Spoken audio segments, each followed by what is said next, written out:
سورہ مبارکہ سجدہ آیت کا نشان ہے 24ویں آیت ہے، اور اس آیت میں اللہ اپنے طریقہ کار کو بیان کر رہا ہے۔ یہ امام بارگاہ ہے، اس کی ایک انتظامیہ ہے، ان کے اپنے طریقے ہیں۔ وہ مدرسہ ہے، اس کی ایک انتظامیہ ہے، اس کے بھی اپنے طریقے ہیں۔ فلاں حکومت کے اپنے طریقے ہیں، فلاں پارٹی کے اپنے طریقے ہیں، اللہ کے بھی کچھ طریقے ہیں۔ اللہ کے طریقوں میں ایک حسن یہ ہے کہ اس کا ارادہ کبھی ناتمام نہیں ہوتا۔ خالق اور مخلوق کے فیصلوں میں یہی فرق ہے کہ مخلوق کے فیصلے ناتمام رہتے ہیں اور خالق کے فیصلے باکمال رہتے ہیں۔ مخلوق جب کام کرتی ہے تو اس میں نقص ہے، عیب ہے، کمزوری ہے، اور تجربے کر کر کے بہرحال باکمال تک پہنچ ہی جاتے ہیں۔ یہ مائک آج جیسا ہے سب سے پہلے ایسا نہیں تھا۔ وہ کسی میوزیم میں رکھا ہوا ہوگا جو پہلا مائک بنا تھا۔ موبائل جب شروع ہوا تھا اتنا بڑا سارا ایک ڈبہ سا تھا موبائل کا، وہ آج کسی میوزیم میں رکھا ہوگا۔ تو جیسے جیسے تجربہ بڑھتا جاتا ہے، قدرت اور کمال بڑھتا چلا جاتا ہے۔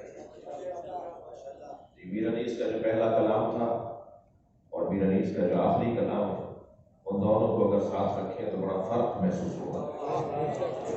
پہلا کلام ظاہر ہے پہلا تھا اور آخری ان کی زندگی کا۔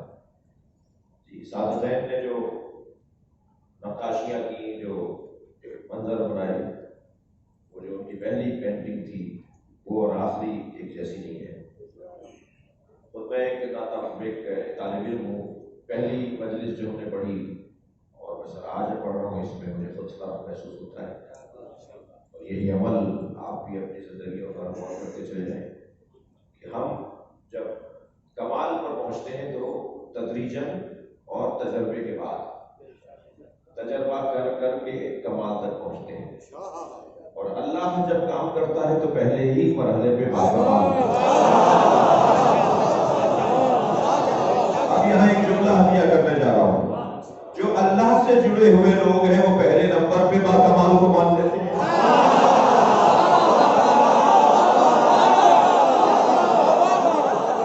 اور جو تجربہ کرنا چاہتے ہیں وہ بہرحال چوتھے نمبر پر پہنچ ہی جاتے ہیں۔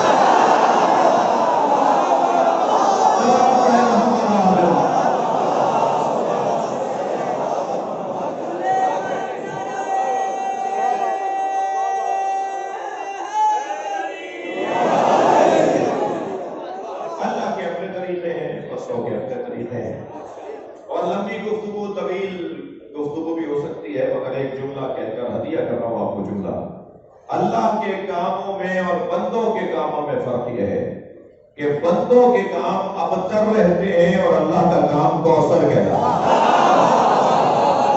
صلوات پڑھیں محمد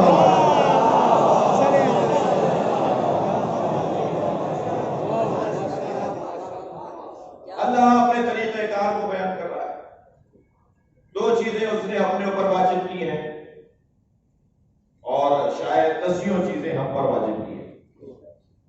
اس نے جو اپنے اوپر واجب لیا ہے اس میں پہلی چیز جو اللہ پر واجب ہے، خود اللہ نے خود پر واجب کی ہے، وہ پہلی چیز ہے رزق۔ ما من دابۃ فی الارض الا علی اللہ رزقها، زمین پر کوئی ہلنے والا اور رینگنے والا نہیں ہے مگر اس کے رزق کی ذمہ داری اللہ پر ہے۔ اللہ نے ہر حرکت کرنے والے کو روٹی دینی ہے، ہر ہلنے والے کو رزق دینا ہے، یہ اس کی ذمہ داری ہے۔ یہ قرآن کی آیت میں نے پڑھی ہے۔ میں جب مدرسے جا رہا تھا، میرے بھائی، میرے استاد حضرت مولانا محمد اور نقوی،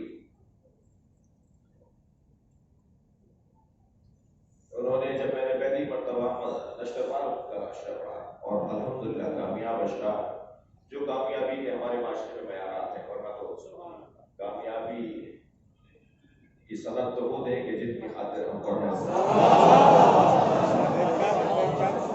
اصل تو یہ ہے کہ مولا کہے کہ کامیاب ہے.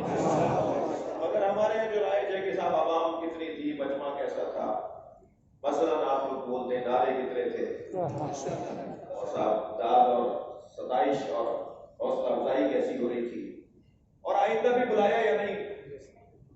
بس یہ بیانات ہیں ذاکروں کے اور پڑھنے والوں کے لیے. آپ دوبارہ بھی بلایا اس نے بانی نے، یعنی دوبارہ اگر نہیں بلایا تو سمجھیں کہ آپ خوش فہمی کا شکار ہیں. آپ کو دوبارہ انہوں نے بلایا کہ کامیاب ہوتا تو آپ کو دوبارہ بلاتے. بس یہ کسوٹیاں معاشرے میں بنائی ہوئی ہیں. تو اصلی تو یہ نہیں ہے، اصلی کسوٹیاں یہ نہیں. تو جو بظاہر جو معاشرے میں رائج کسوٹیاں ہیں وہ بھی پوری ہو گئی. تو اس دفعہ بھائی صاحب نے فرمایا کہ تم 7 سال کی عمر کے تھے کہ میں ایک اللہ کے خاص بندے کی خدمت میں تھا. میں نے اس سے تمہارے بارے میں پوچھا تو اس نے تمہارے بارے میں کچھ کہا، اور جو انہوں نے مجھے اب سے کوئی 15 سال پہلے باتیں بتائی تھی، مولانا محمد عبداللہ بھائی صاحب نے مجھے 15 سال پہلے انہوں نے مجھے اس بزرگ کی بتائی ہوئی باتیں بتائی تھی، وہ سب پوری ہیں. کہ یہ ہوگا، پھر یہ ہوگا، ایسا ہوگا، یہ منظر بنیں گے. تو بہرحال میں اس بحث میں زیادہ جاتے ہوئے ذرا ڈر بھی رہا ہوں کہ یہ خود پسندی کی کہیں اس میں کوئی ملاوٹ نہ ہو جائے. اس وقت ایک صاحب نے کہا کہ مولوی بننے جا رہے ہو، کھاؤ گے کہاں سے؟ تو میں نے کہا جی اللہ نے قرآن میں کہا ہے کہ کوئی ایسا جم بندہ اور حرکت کرنے والا اور رینگنے والا کوئی وجود نہیں ہے. اللہ نے تو رینگنے والا کہہ کر کیڑے مکوڑوں کے رزق کی ذمہ داری دی ہے. انسان تو اشرف المخلوقات ہے. جی قرآن کی آیت کہتے نہیں یہ بات تو صحیح ہے، مگر پھر بھی کچھ سوچا تو ہوگا کہ چولہا کیسے جلے گا، گھر کیسے چلے گا، زندگی کیسے گزرے گی. میں نے پھر ایک اور آیت پڑھ دی کہ اللہ ہر شے پہ قدرت رکھتا ہے. پھر بھی وہ کہنے لگے کہ نہیں یہ باتیں صحیح ہیں مگر کچھ سوچا تو ہوگا. میں نے کہا جی یہ آیت بھی کہہ رہے ہیں کہ سوچنے والی بات نہیں، معاذ اللہ انہیں آیت سناؤ تو بھی یہ مگر اگر کر رہے ہیں. تو میں نے کہا جی ہاں وہ ایک اسرائیل کے یہودی نے کہا ہے کہ $100 روزانہ کی دعا کیا کرتا. ہمارا حال یہ ہے کہ اگر ہم جیسا یہ ہم سے زیادہ پست ہمیں کہہ دینا کہ میں تمہارا چولہا جلاؤں گا، میں تمہیں روز مہینے کا راشن ڈلواؤں گا، میں تمہیں مہینے اتنے پیسے دے دوں گا، ہم جلدی مان لیں گے. لیکن اللہ کہہ رہا ہے کہ میں رزق دوں گا تو بندے کے ساتھ چلے گا. صلوات پڑھنا محمد وعلیہ.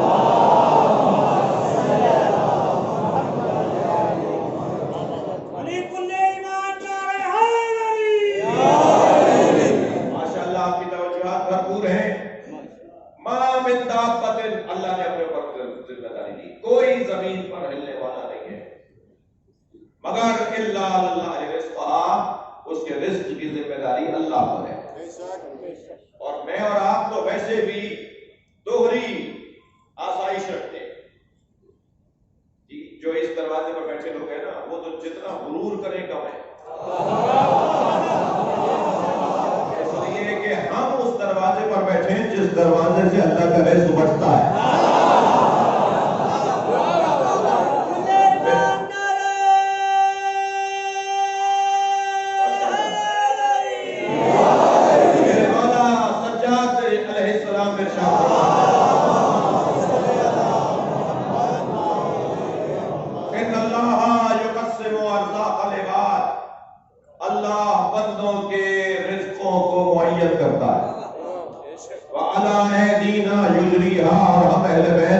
تقسیم کرواتا ہے.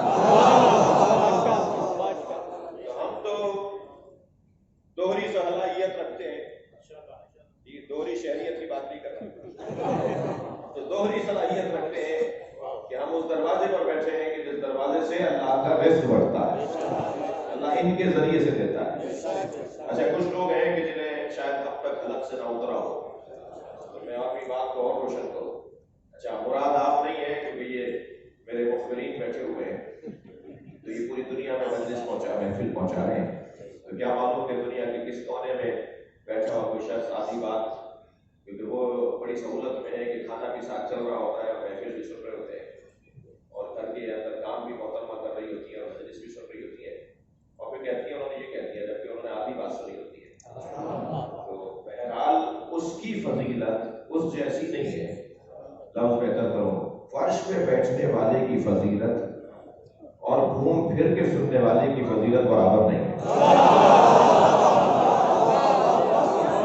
اس کا جہاں فائدہ ہے نا، یہ جو سوشل میڈیا ہے، یہ جو ویڈیو کیمرے ہیں، جہاں اس کے فائدے ہیں وہاں اس کی ایک اس کا نقصان بھی ہے۔ فائدہ تو یہ ہے کہ جی ریکارڈ محفوظ ہو رہا ہے، دور دراز کے لوگ جو نہیں پہنچ پائے وہ سن لیں گے، لیکن اس کا نقصان یہ ہے کہ اس کی وجہ سے روحانیت اور معنویت میں کمی آ رہی ہے۔ وہ جوتیاں پہن کے اور چکانے میں ہڈیاں بھی چڑھا رہی ہے اور بڑے اسکرین پر یہ بھی مجلس بھی لائیو جا رہی ہے، مگر آپ تو جوتیاں اتار کے ہیں۔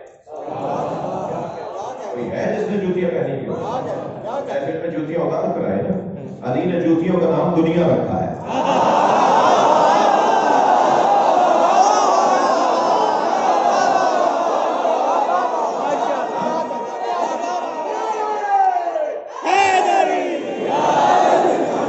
دنیا باہر چھوڑ کر آئے،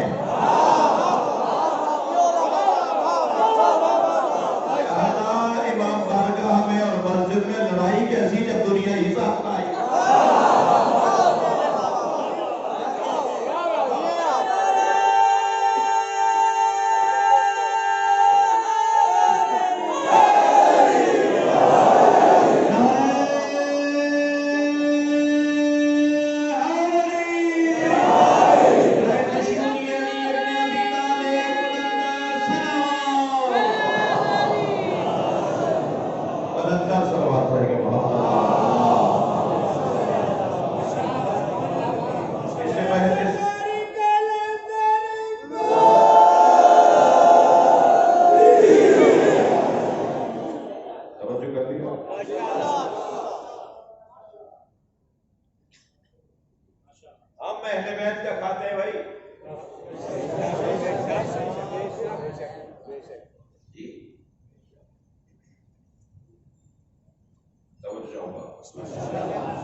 رزق کی بات ہو رہی ہے۔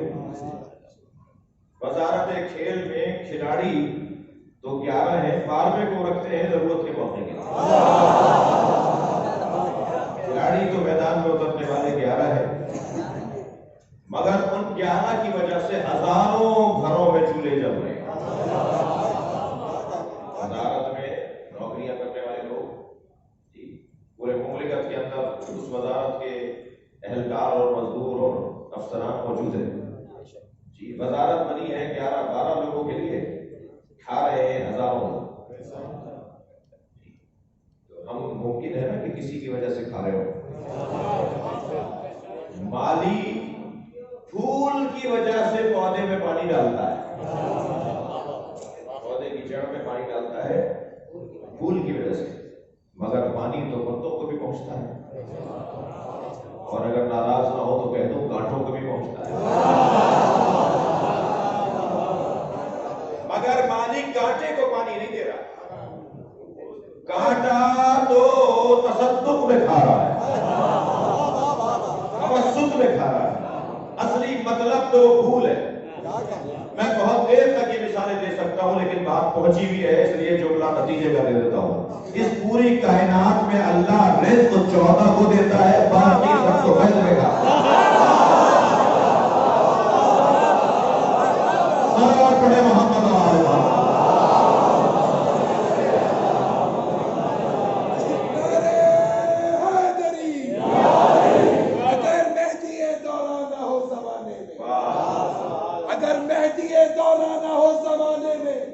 نظام سارا زمانے کا جام ہو جائے اور نصیب والوں کو ملتی ہے الفت حیدر، اگر یہ نہ ہو تو عبادت حرام ہو جائے۔ یا امام المنتظر، جس کا کھاتے ہو اسی کا کھاؤ۔ یا امام المنتظر، یا امام المنتظر، یا امام المنتظر، یا رائے حیدر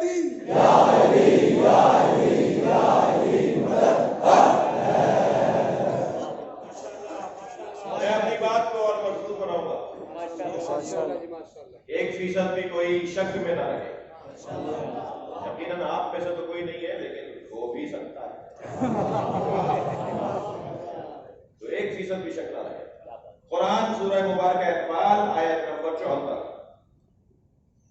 والذین آووا ونصروا اولئک هم المؤمنون حقا. جنہوں نے میرے نبی کو پناہ دی، جنہوں نے میرے نبی کو پناہ دی، ونصروا اور جنہوں نے میرے نبی کی مدد کی، اولئک هم المؤمنون حقا، وہی واقعی مومن ہے. یہ آیت سنا دو ابو طالب کے دشمنوں کو.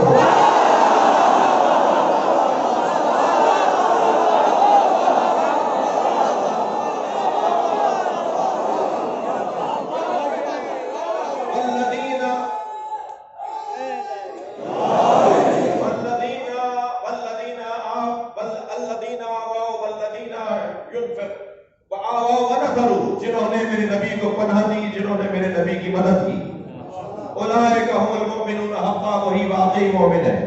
لہم مغفرۃ، بخشش انہی کے لیے.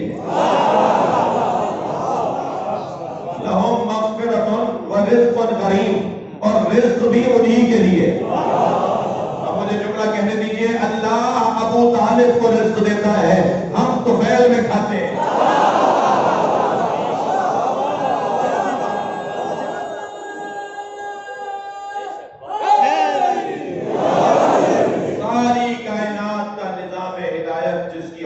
چلائے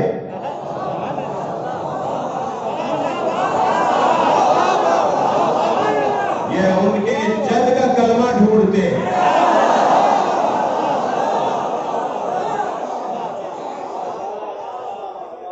پہلا امام علی جیسا امام. پہلے مولا علی کے عظمت اور فضائل کا تصور بنائیے، جس کا جتنا تصور ایک نہیں بنے گا. اس مجمع میں اگر 1000 لوگ بیٹھے ہیں تو علی 1000 ہے یہاں.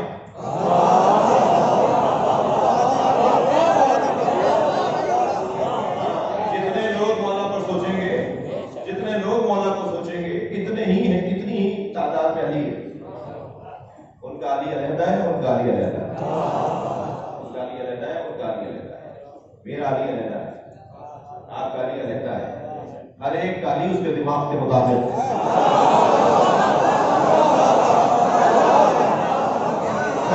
میری بات ہو جائے،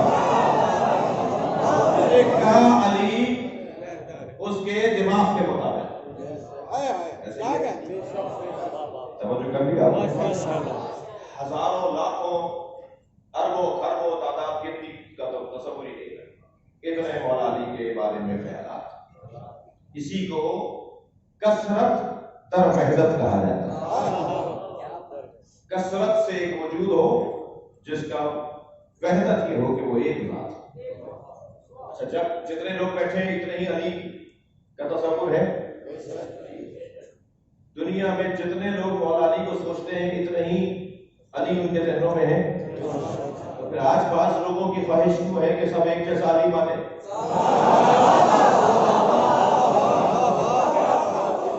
بعض لوگوں کی خواہش ہے کہ جیسا میں مانتا ہوں ایسا مانتا ہوں. یہ غلط رستہ لے گا.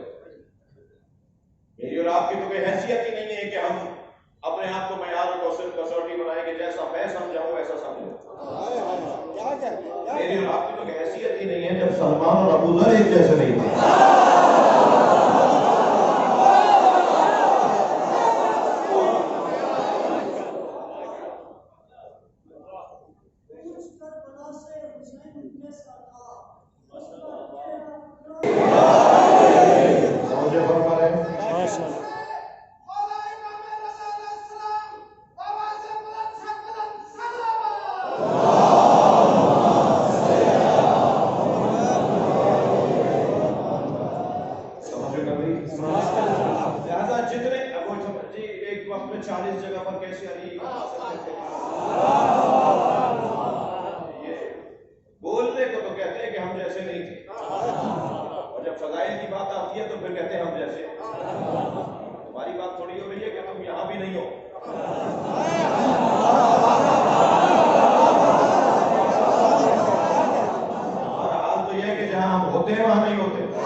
ساتھ تھے. برابر والے صحابی نے کہا آپ صحیح ہوں گے مگر آج علی میرے ساتھ.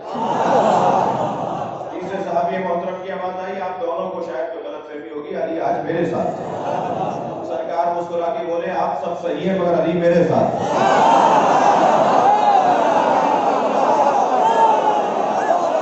میرے مولا ایک دن ایک وقت میں 40 لوگوں کی گواہی کہ علی میرے ساتھ تھے, علی میرے ساتھ تھے, علی میرے ساتھ تھے. ایک صاحب کہنے لگے کہ مولانا کوئی باتیں کریں, ممبر پہ اتنا مجمع لیے بیٹھے تھے, آپ باتیں عجیب سی کر رہے تھے, یہ کیسے ممکن ہے؟ میں نے کہا جی آپ کی بات تو ہو نہیں رہی تھی جو ناممکن ہے, میری بات تو ہو نہیں رہی تھی جو ناممکن ہو. بات علی کی ہو رہی ہے جس کا نام ہی علی ہو, بات مولا علی کی ہو رہی. کہنے لگے کیسے سمجھائیں گے؟ میں نے کہا جی بتائیے ایک وقت میں کتنے لوگ دنیا میں مرتے ہیں؟ ہزاروں لوگ ایک وقت میں دنیا میں مر رہے ہوتے ہیں. کون مارتا ہے؟ ملک الموت. ملک الموت ہزاروں جگہ پر ایک ہی وجود جا سکتا ہے, اور جو ملک الموت کا مولا ہو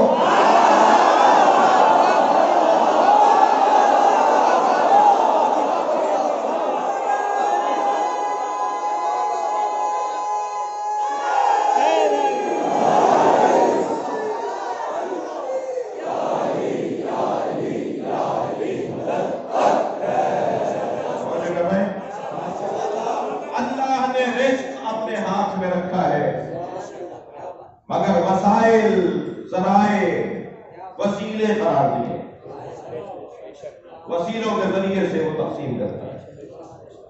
رازق المطلق اللہ, اور وسیلہ ہر وہ وجود کے جو اللہ سے قریب. کوئی ضدیت نہیں ہے کہ ہماری ہی بات کو مانو, یہ مجلس ہم اس لیے کرتے ہیں, یہ محفل ہم اس لیے کرتے ہیں کہ ہم اپنی بات پر دلیل دیں. ضدیت نہیں ہے. یا ہمیں سمجھا دو کہ کون ہے اللہ کے قریب پر, تو ہم اسی کو مان لیتے ہیں, یا پھر جس کا ہم کہہ رہے ہیں اسے تم مان لو. جی مجھے سمجھ میں نہیں آتا کہ شخصیات کا اقرار کرنے والے شخصیات کی بات کو نہیں مانتے. حضرت ابوبکر نے فرمایا لم تلد النساء مثل علی بن ابی طالب, کائنات میں کوئی عورت ہی نہیں ہے جس نے علی جیسا بچہ جنا.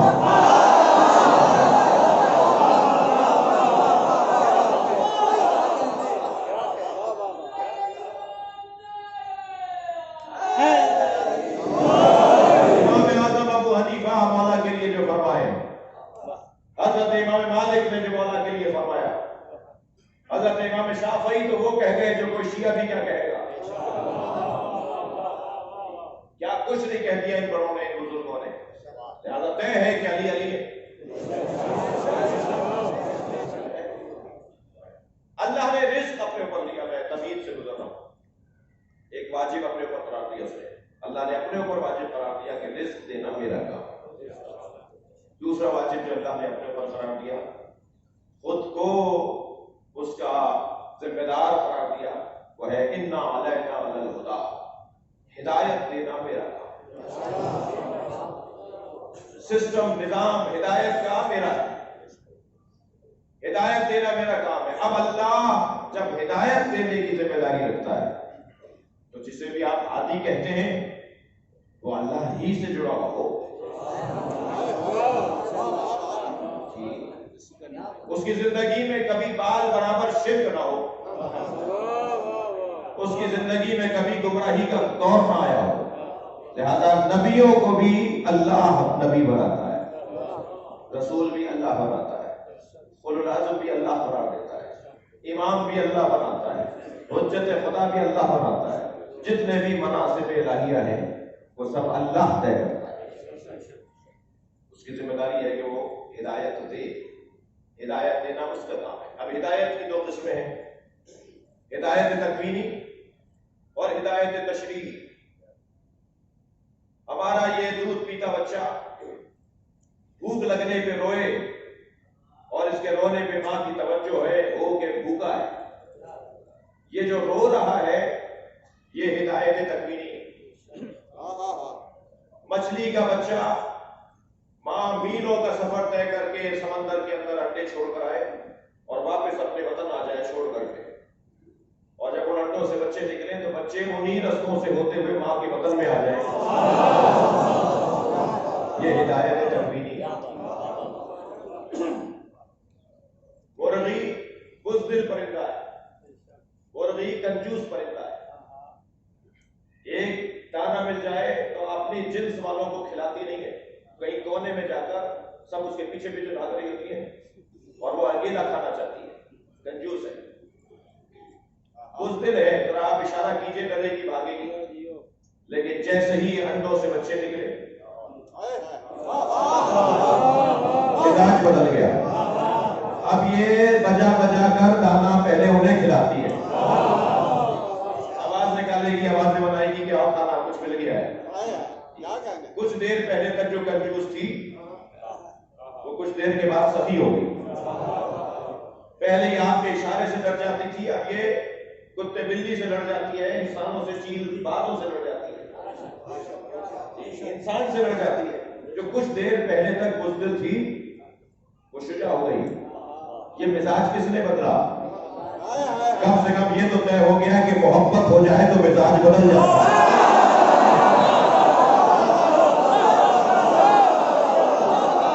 اب دیکھنا یہ ہے کہ محبت کس سے ہوئی ہے. عزیزان گرامی، اگر محبت انسان بزدل کو سخی بنا دے، انسان بزدل کو شجاع بنا دے اور کنجوس کو سخی بنا دے، محبت، اور وہ کیسی محبت؟ اپنے جیسوں سے محبت. تو یہ فطریات میں، طبیعت میں، تکوینی میں انسان کے اندر اور اس مخلوق کے اندر تبدیلی آتی ہے. اور اگر محبت ان سے ہو جائے جن سے محبت دین ہو، اب یہ سوال نہیں بنے گا کہ فلاں جگہ مسئلہ ہوا تو یہ لڑنے کیوں چلے گئے، فلاں جگہ مسئلہ ہوا تو یہ مرنے کو تیار کیوں گئے. نہیں پوچھا جائے گا کہ حسین کے نام پر، علی کے نام پہ خرچہ کیوں کرتے ہو. محبت کا تقاضا ہے سخاوت، محبت کا تقاضا ہے بہادری. اللہ ہدایت دینے والا ہے، ہدایت تکوینی اور پھر ہدایت تشریعی. ذات کردگار نے تکویناً تو انسان کی فطرت میں، طبیعت میں، جبلت میں، اس کی ساخت میں، اس کی بناوٹ میں ہدایت کو رکھ دیا ہے. لیکن تشریعی طور پر پروردگار عالم نے انبیاء کرام کو بھیجا، اولو العزم پیغمبروں کو بھیجا، ائمہ اہل بیت کو مامور قرار دیا. یہ ہادیان تشریع یہ بتائیں گے کہ حلال کیا ہے اور حرام کیا ہے، یہ بتائیں گے کہ جائز کیا ہے اور ناجائز کیا ہے، یہ واجب اور حرام کا فرق بتائیں گے، یہ ہدایت دیں گے، ہمارے لیے رہنمائی فراہم کریں گے. یہ ہادیان الہیہ ہیں. جو حرام اور حلال بتانے آیا ہو اسے حرام و حلال خود پتا ہونا چاہیے. لہذا ہادی وہ ہوگا کہ جو حرام اور حلال سے اور الہی احکامات سے آگاہ اور آشنا. نظام ہدایت اللہ کے ہاتھ میں، اللہ بنائے گا. یہ مائک اس وقت میری آواز کو کئی برابر کر کے پیش کر رہا ہے. اس کی جو مشین ہے وہ کہیں یہیں رکھی ہوگی اور دوست اس کے ساتھ بیٹھے ہوں گے کہ کون سا تار کہاں لگایا جائے گا تو کیا ہوگا نتیجہ، اور کون سے بٹن کو کتنا مقدار میں گھما دیا جائے گا تو اس کا کیا نتیجہ نکلے گا. وہ 50 بٹنوں کے بارے میں ایک بندہ جانتا ہے. اگر یہ کچھ بے نظمی کا شکار ہو جائے اور آوازیں بدلنے لگے اور ہر شخص اس مشین میں جا کے گھسے تو مذمت ہوگی کہ بھائی تمہارا کام نہیں ہے. وہی ہاتھ لگائے جس کا کام ہے. اگر فرض کیجئے جہاز 18,000 فٹ کی بلندی پہ اڑ رہا اور ایئر ہوسٹس آ کر بتائے کہ جی پائلٹ صاحب کو ہارٹ اٹیک ہو گیا ہے اور وہ اسی سیٹ پر مر گئے، جی تو کیا کوئی بھی مسافر جا کر اڑائے گا جہاز؟ ڈھونڈا جائے گا کوئی اہل ہے جو جہاز اڑا سکے. تمہیں جان کی تو بڑی فکر ہے کہ جان اپنی کسی ایسے کے ہاتھ میں نہیں دینا چاہتے جو نااہل ہو.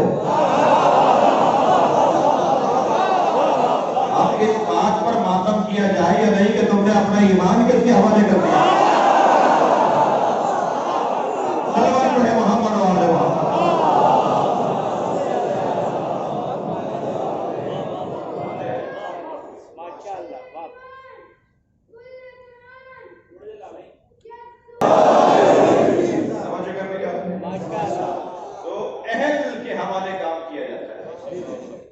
اگر ایک مرتبہ جناب ریاست شاہ صاحب یہ فرما دیں کہ امام بارگاہ کے تبرک کی ذمہ داری میری ہے، تو جب بھی محفل یا مجلس ہوگی تو ان سے پوچھا جائے گا نا کہ آج تبرک کیا ہے، آپ نے کیا کیا ہے؟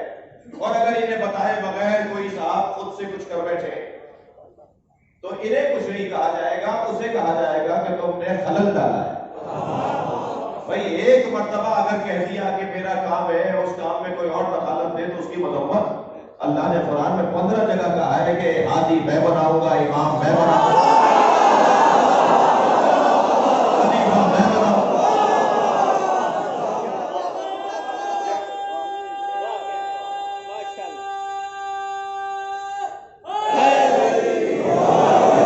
ہدایت دینا میرا کام ہے، ہدایت دینا میری ذمہ داری ہے۔ تو بھائی جب میں کسی کو اپنا بڑا بناؤں تو میں اللہ سے پوچھ تو لوں۔ ممکن ہے کوئی کہے مولانا آپ 1400 سال پیچھے چلے جاتے ہیں، آج کی بات کی ہے۔ اچھا میں آج کی کر لیتے ہیں، آپ کی کیا مراد ہے؟ کہنے لگے جو ہم کسی کو پیش نماز رکھنا چاہتے ہیں اپنی مسجد میں تو وہ ہمیں ہدایت دینے والا ہے نا، ہمیں رہنمائی کرنے والا ہے نا، تو ہم اس کو کیسے رکھیں؟ نہیں قرآن میں آیت آئی ہے کہ مثلا فلاں پیش نماز کو رکھ لو، جی قرآن نے اصول دے دیے، قرآن نے قاعدے دے دیے، قرآن نے 4 موٹے موٹے قاعدے دے دیے کہ ان 4 باتوں میں جو تم سے زیادہ ہو وہ تم سے افضل ہے، وہ تمہارا حاکم ہے، وہ تمہارا ہادی ہے۔ سب سے پہلا قاعدہ قرآن نے یہ دے دیا هل يستوي الذين يعلمون والذين لا يعلمون، کیا جاننے والے اور نہ جاننے والے برابر ہیں؟ بس میں ٹولوں گا کہ جو میں جسے اپنا بڑا بنا رہا ہوں وہ مجھ سے زیادہ جانتا ہے یا نہیں؟ اگر وہ مجھ سے زیادہ جانتا ہے تو اسے حق ہے کہ وہ مجھے روکے سمجھائے، میری مذمت کرے، میری تعریف کرے، مجھے ہدایت عطا کرے۔ پہلا قاعدہ، پہلا فارمولہ، پہلا اصول علم، جو علم میں زیادہ ہے وہ ہم سے افضل ہے، تو ہمیں رہنمائی فراہم کر سکتا ہے۔ دوسرا توجہ چاہوں گا ایمان، فمن کان مؤمنا کمن کان فاسقا لا یستوون، کیا مومن اور فاسق برابر ہیں؟ علم کے بعد ایمان، ایمان کے بعد تقوی، ان اکرمکم عند اللہ اتقاکم، تم میں افضل تم سے وہ ہے جو تم سے زیادہ متقی ہے، جو خوف خدا رکھتا ہے۔ یہ تیسرا فارمولہ۔ چوتھا توجہ ہوگا، چوتھا نظام ارشاد ہو رہا ہے فضل اللہ المجاہدین علی القائدین اجرا عظیما، اللہ نے مجاہدوں کو، میدان میں جانے والوں کو گھر میں بیٹھنے والوں پر فضیلت دی ہے۔ میدان میں نکلتے ہیں یا نہیں؟ یہ باہر جاتے ہیں یا نہیں؟ یہ مقابلہ کرتے ہیں دشمن کا یا نہیں؟ چوتھا قانونی ہو گیا۔ یہ 4 کسوٹیاں پیمانے ہیں کسی کو بڑا ماننے کے لیے۔ میں نیچے آ کر بات کر رہا ہوں، کسی کو بڑا ماننے کے لیے 4 کسوٹیاں اور پیمانے ہیں، ان 4 پہ جو پورا اترے وہ اس سے زیادہ اچھا ہے۔ یہ قاعدہ ہوا۔ اب ہم بات کر رہے ہیں کہ اللہ جب کسی کو بناتا ہے تو کیا وہ قاعدے توڑ کر بنائے گا؟ اگر وہی قاعدے توڑ کر بنائے گا تو ہم سے قاعدوں کی پابندی کی اللہ کی جانب سے یہ چاہت، یہ مرضی، یہ مشیت کہ ہم ان قاعدوں پر عمل کریں، وہ معاذ اللہ عبث ہو جائے گی۔ یعنی ہم سے تو وہ چاہتا ہے کہ ہم قاعدے اور قانون کے اوپر عمل کریں اور خود قانون معاذ اللہ توڑتا ہو، یہ سوچا نہیں جا سکتا۔ ہم سے کہہ رہا ہے کہ بڑے عالم، جو زیادہ عالم ہے اسے بڑا مانو، جو زیادہ ایمان والا ہے اسے بڑا مانو، جو زیادہ اس سے قرب رکھتا ہے متقی اسے بڑا مانو، جو بڑا مجاہد ہے اسے بڑا مانو۔ ہمیں تو قاعدہ یہ دے دیا. خود اس نے کیا کیا؟ اس نے بھی خود یہی کیا. اس نے کسی کو بھی نبی نہیں بنایا جب تک اس میں یہ 4 صفتیں نہ ہوں. اس نے کسی کو بھی اولو العزم پیغمبر نہیں بنایا جب تک اس میں یہ 4 صفتیں ان سے زیادہ نہ ہوں. اس نے کسی کو بھی امام نہیں بنایا جب تک یہ 4 صفتیں نہ پائی جاتی. اب میں اور آپ جس دروازے پر بیٹھے ہیں مجھے حق ہے کہ میں غرور کروں، اس لیے کہ میں جسے پہلا امام مانتا ہوں وہ بھی، اور جسے میں 12واں امام مانتا ہوں وہ بھی علم میں اس درجے پر فائز ہے کہ وہ یہ کہتے ہوئے نظر آتے ہیں پوچھو پوچھو اس سے پہلے کہ تم مر جاؤ.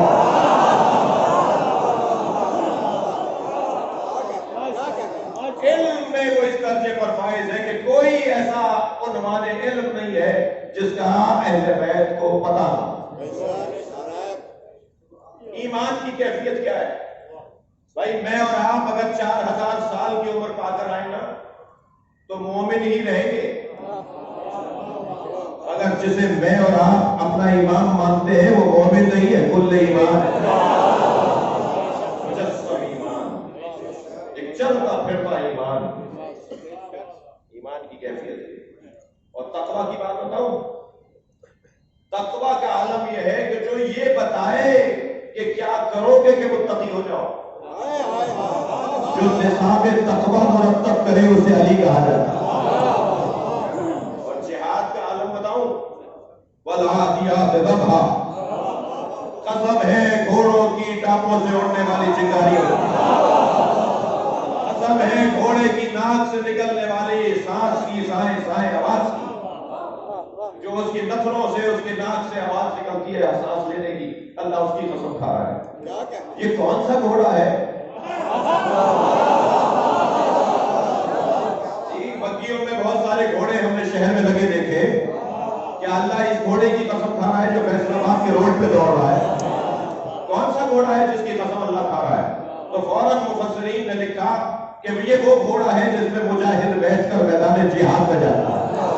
تو مجھے سوال ہے کہ اگر میدان جہاد میں گھوڑا کسی مجاہد کو پشت پر بٹھا کر لے جائے تو اللہ اس کے ٹانپوں سے اڑنے والی چنگاریوں کی قسم کھائے، اللہ اس کے سانس لینے کی قسم کھائے، تو جو اس کے اوپر مجاہد بیٹھا ہے صلوات پڑھے محمد آل محمد.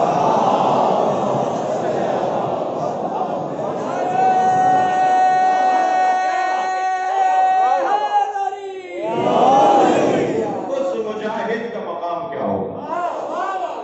تو بس عزیزوں بہت دیر لگا دی میں نے تمہید مکمل کرنے میں. ہر جگہ ایک ہی آواز کے میرٹ پہ تقرریاں ہونی چاہیے، میرٹ پہ تبادلے ہونے چاہیے، میرٹ پہ پارٹی ٹکٹس ملنے چاہیے، میرٹ پر داخلے ہونے چاہیے. ہم بھی 1400 سال سے مجلسیں اس لیے کر رہے ہیں کہ نبی کے بعد میرٹ پہ ماننا چاہیے. صلوات پڑھے محمد آل محمد.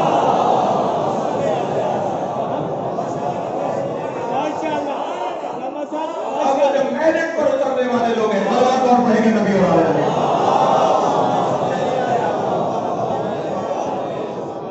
جو میرٹ پر اترنے والی ہستیاں ہیں ان میں پہلا نام علی،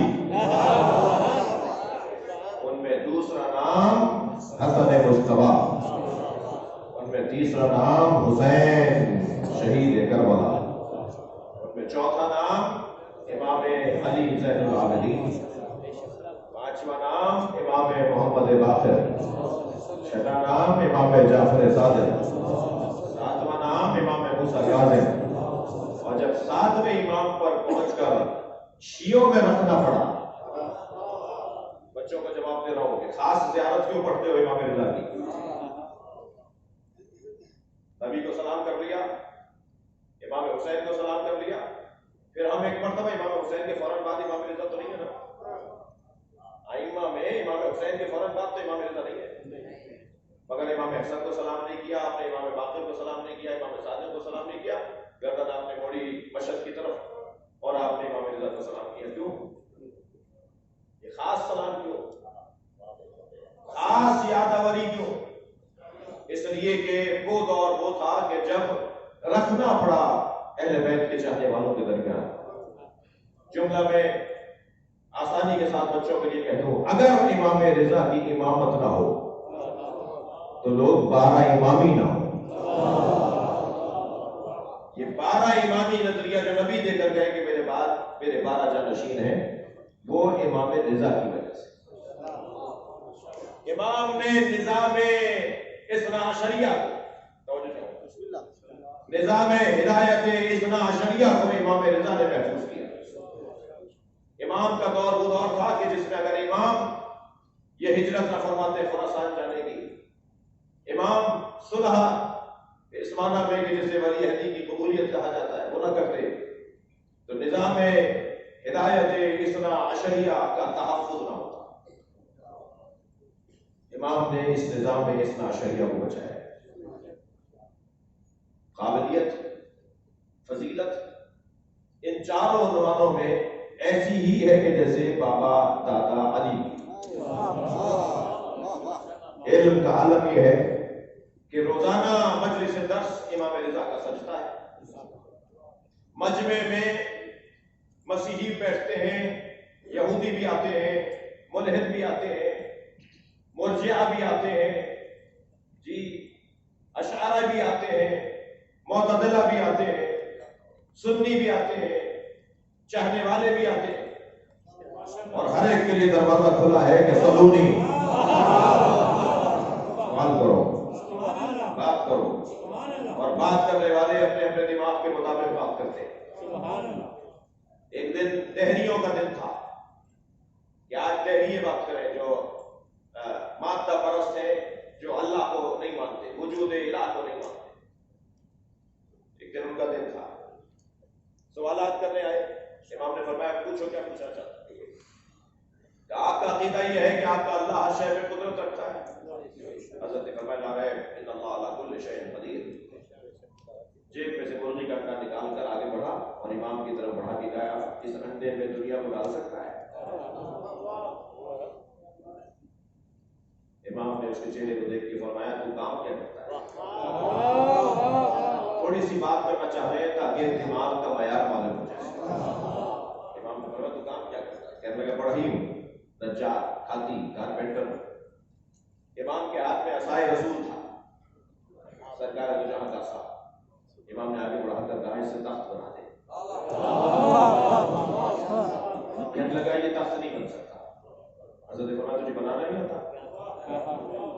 کہا نہیں میں تخت بنانا چاہتا ہوں مگر لکڑی میں صلاحیت نہیں ہے کہ تخت بنے۔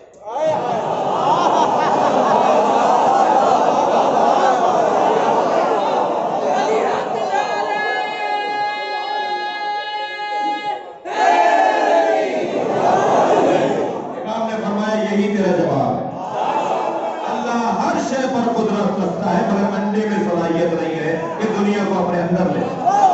صلوات پڑھے محمد و آل محمد۔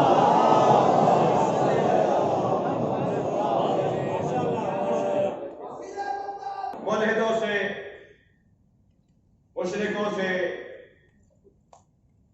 مخالف، لفظ مخالف یہ جو آج آپ سنی، شیعہ، بریلوی، دیوبندی کی اصطلاحیں جانتے ہیں نا، ماضی میں یہ نہیں تھی۔ ماضی میں شیعہ اور مخالف، ہمارے ائمہ اہل بیت کی تعلیمات کی کتابوں میں اگر آپ کو لفظ مخالف لکھا ہوا نظر آئے تو اس کا مطلب یہ ہے کہ اہل بیت کے چاہنے والوں کا مخالف۔ مخالفوں کا دن تھا ایک دن، خفا تو نہیں آپ؟ مخالفوں کا ایک دن تھا۔ امام نے فرمایا تمہیں کچھ کہنا ہے کہ سوالات بہت 80 سے زیادہ سوالات نقل ہوئے جن کے جواب امام نے دیے۔ کہنے لگا کہ آپ کا عقیدہ ہے کہ علی مسیح النار والجنہ، علی جنت و دوزخ کی تقسیم کرنے والے ہیں۔ برابر سے مامون الرشید کی آواز آئی، میرا بھی یہی سوال ہے کہ آپ کا یہ عقیدہ ہے؟ امام نے فرمایا میرا عقیدہ ہی نہیں ہے، یہ نبی کا فرمان ہے، یہ حدیث سے سمجھا ہے۔ کہا جی ہمیں حدیث سے سمجھ میں نہیں ہے، یہ کیسے ممکن ہے کہ اللہ ہونا چاہیے نا جنت اور دوزخ کا تقسیم کرنے والا، یا علی جنت اور دوزخ کے تقسیم کرنے والے کیسے؟ ہمیں سمجھ میں نہیں آ رہا۔ امام نے فرمایا کوئی بات نہیں، اگر تمہیں یہ حدیث سمجھ میں نہیں آ رہی تو میں ایک اور حدیث تمہیں سناتا ہوں جو اسے سمجھائے گی۔ امام نے فرمایا تمہیں یہ حدیث سمجھ میں نہیں آئی مگر یہ تو حدیث سمجھ میں آتی ہے کہ نبی نے فرمایا یا علی حبو کا ایمان و بغضو کا کفر، یا